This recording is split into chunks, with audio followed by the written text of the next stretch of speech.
There's a new number one in Brandon Marcello's power rankings this week. Ohio State leapfrogs Indiana despite the Hoosiers' comeback win at Penn State. Fallout from the Big 12's marquee game of the weekend sees Texas Tech move up 2 spots to 8. BYU drops to 14. There are also 2 G5 schools here that are rated. I'm Tommy Tran with Brady Marcello, who puts the power rankings together, and we do have a Cover 3 representative, Chip Patterson, in for Danny Cannell with any agreements or disagreements and nice context to what we're saying here. Let's start with Oregon, which remained essentially the same for you, Brandon, given their win, given the shortfalls that they had in terms of their roster size coming to that game to Iowa. Give me the sense of the Ducks after their victory on the road in that weather. I felt the same that I do today that I did before the game. I thought they should go in and be able to pull out a close win. And what's incredible about this Ducks team is for the first time in their 2 seasons in the Big Ten, this actually felt like they had to win a Big Ten type of game where they had to grind it out.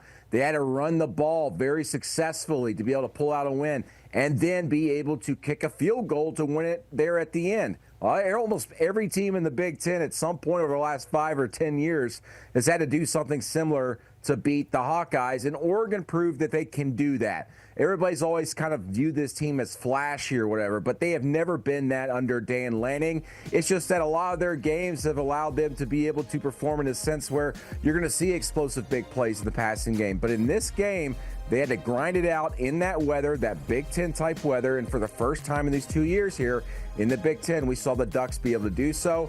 But meanwhile, Iowa also proved to me what I saw for the last few weeks. I've always kind of believed they were about a top 20 team based off of the performances we saw earlier this season, including against Indiana. Up until this past week, it was the best game of an opponent that Indiana had faced all season in a 5-point win against Iowa. And Iowa has proven again and again that they just kind of drag teams down to their level. They play their type of football. And listen, Iowa had a chance in this game, and if these teams play 3 times, Iowa wins 1 of those or maybe 2 of those. See, I think this is really fun because this is when we talk about ranking and rating and a power ranking. You know, what are you going to take right now versus a resume ranking? Because in terms of a resume, I think going into Iowa City against that Iowa team, winning like that, it was one of the best wins that we saw across the country. But if you want to take a little bit more of a power ratings perspective and then apply it to power rankings, I think it's undeniable that this Oregon team does not have the same offensive ceiling when you're down to Corian Moore, when you're down one of your tackles, and in that game, you see Gary Bryant Jr. go down with an injury. Kenyon Sadiq also missed time there. Now, look, Oregon is going to have different messaging about the availability of these players and the College Football Playoff Selection Committee. You know, there's going to be some politicking there, but I think it's very interesting because Oregon at this point is in that split where if I am rating Oregon based on my prediction for what a point spread would be, I have lowered them coming out of the weekend, not because of the close result, but because of their personnel. Yet at the same time, I am more enthused by the fact that the Ducks were able to run for 250 yards and get it done in a Big Ten fashion. Just kind of one of those, are we ranking? Are we rating? Are we making a point spread? We rewarding resumes? Oregon's a fascinating team for that conversation. No doubt. The initial rankings versus poll, of course, had the Ducks at 6. CFP had them at 9. Brandon's got them somewhere in the middle with 7 there. So we'll continue to keep tabs on the Ducks, of course, and those top-heavy teams in the Big Ten. If we get to the Big 12, Brandon, Texas Tech beats BYU in a 7v8 matchup over the weekend here. And the consensus after the show was that elite defense for Texas Tech, but they're only going to go as far as Baron Morton and this offense can take them. Is that in line with what your thinking is with this particular team? Yeah, it's like Texas Tech every single game. I watch one and I go, they should have scored 2 more touchdowns in that. And I just felt that way once again in this game against BYU. I mean, you look at the point spread, the way they're able to win by 3 touchdowns, you go, that looks impressive on paper. But again, when you're watching the game, you're like, they should have scored 2 more touchdowns. They should have done something more there on offense. And you're right, the defense has been elite. That's been their strength all season, especially in the trenches, both offensively and defensively. But there's just something nagging nagging at me, and you see it every game when you watch them, drive after drive after drive. They kind of just get hung up on themselves. We even saw it late in the first half, right before halftime against BYU, where you thought they were going to go in and score a touchdown, and then they get stopped right on the goal line. There's just something there that just kind of is missing right now from keeping this Texas Tech team from being a top 5 roster, or excuse me, I should say top 5 resume going into these final 3 weeks of the season. Yeah, sometimes a field goal's worth 3. Sometimes it's -4 in my eyes. A lot of red zone opportunities for Texas Tech, the way that they're able to get good field position advantages. Not a lot of touchdowns. How about the Texas Tech Red Raiders? 13th in the Big 12, 108th nationally in red zone touchdown percentage. That means the number of red zone opportunities you get. How often are you getting into the end zone? 108th among all FBS teams. Texas Tech, because that defense is so good, can still win handily, can still put scores up on that scoreboard for voters and committee members that are going to make you feel impressed.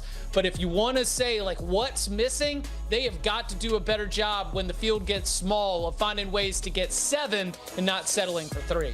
And again, quarterback Will Hammond, the backup that was a hero against Utah, not going to be the safety net that Texas Tech will have moving forward down the rest of the season. So we'll keep tabs on the Red Raiders. How about the ACC in Louisville? Louisville losing to Cal. You drop them 5 spots, and I'm reminded it's almost like A Beautiful Mind with Russell Crowe trying to figure out this ACC situation, Brandon.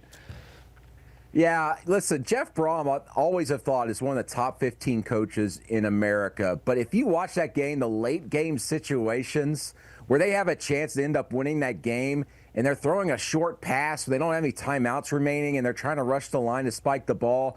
Just some weird clock management and some coaching issues there. And then in overtime, I just didn't like the play calls at all in that game. It was just, I was scratching my head the entire time watching the end of that.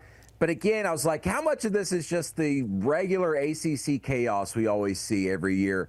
But at this point, Cal is obviously a bowl team. They just got the bowl victory here with an incredible quarterback in JKS. But this is a team you should beat, especially one that has to travel across the country. I don't care how well Cal has been playing of late. Louisville has a lot on the future on the line here for them. They have a chance to go to the ACC championship game. They have a chance to go to the college football playoff. And you put up a performance like that and then also just make some weird coaching decisions in a tight space in a game like that does not lead me to a lot of confidence for them going down the stretch here, even if they are in that ACC championship game. Yeah, Brandon, I don't know how Jeff Brom feels about his quarterback right now, because he did not mention Miller Moss by name, but Jeff Brom was livid in the post-game press conference after that game. The execution failures, I don't know if it's preparation. You know, he can't blame the offensive coordinator. He is the offensive coordinator. But Jeff Brom made it very clear that the issues that we saw against Cal, the things that prevented Louisville from being able to hang on to what was a very good spot in the ACC title race, you know, those were things that I think he's been noticing already. They've got an offensive line that can really struggle. Run game obviously took a hit. And, yeah, the inconsistencies with Miller Moss have made this offense very, very frustrating, very boomer bust all season long. And I don't hear confidence from the Louisville head coach that the Cardinals have the kind of team to be able to go on a run and have this be a good season. Yet, because of their record, because of where they are, all of their goals are still ahead of them. But man, yeah, I'm just, my radar, my vibes, like all of it's just really starting to look a little static coming from Louisville, Kentucky, because when even the head coach is not exuding confidence in what you're doing on the field, it's not a great sign when that's happening in mid-November. They opened that week as nearly 3 touchdown favorites against Cal. Now, look, there was some Cal money, but certainly nobody had Cal money line to win that thing, and certainly at home for Louisville, that was an egg that they laid there, no doubt about it. And then lastly, we have a couple of G5 schools, JMU USF. Brandon, what's the sort of G5 auto bid take right now? You know, James Madison is just hanging around there in the background waiting for the American Conference teams just to chip away at each other and show some more weaknesses. But right now, I'm still liking South Florida potentially to be that group of 6 representative going into the playoff. And as you can see on the screen, I'm actually surprised here. South Florida is the favorite. So at least I'm proven right there in my power rankings. But you see the two American teams in front of them right now just because of the standings and how they got kind of an advantage against Tulane at this moment. But James Madison is hanging out there. Their one loss this season is against the Louisville team that we just spoke about earlier. It was a 2-touchdown loss, but if you watch that game live, James Madison was like in control in the first half, and I thought, man, they're going to beat this Louisville team on the road. It'd be a much different conversation if James Madison was undefeated at this point, but you cannot deny the absolute strength of the American Conference at the top among those top 3 or 4 teams. I think you can make an argument for any of those 3 teams and maybe even 4 of them to be top 25 worthy. Yeah, I was trying to put together my own ballot for the CBS Sports 136, and there's a real logjam if you take head-to-head too seriously, right? Because of where Memphis is, South Florida, North Texas, and now Tulane mixed in there as well. But I think that this deep into the season, when you're trying to assign those spots, I agree with Brandon. You just go with the best team. And I'm not going to invoke game control like the College Football Playoff Selection Committee, but I will say that South Florida does seem like they have been more consistent with their wins, and it is a double-digit collapse where they weren't able to finish the job against Memphis. That is the real blemish in conference play. Other than that, Alex Golesh has just had a really, really solid squad. And so as I'm looking at all these groups and none of the head-to-heads agree and all the records are similar, I'm just going to come down to a basic knuckle-dragging opinion. I think the Bulls are better. So I agree with Brandon. I've got South Florida as the highest-ranked team from that group. Very well. Check out that entire list in a write-up on CBSSports.com for Brandon's power rankings. As for Chip and the Cover 3 podcast, Danny Cannell, Tom Fornelli, Bud Elliott. Scan the QR code. Check them out.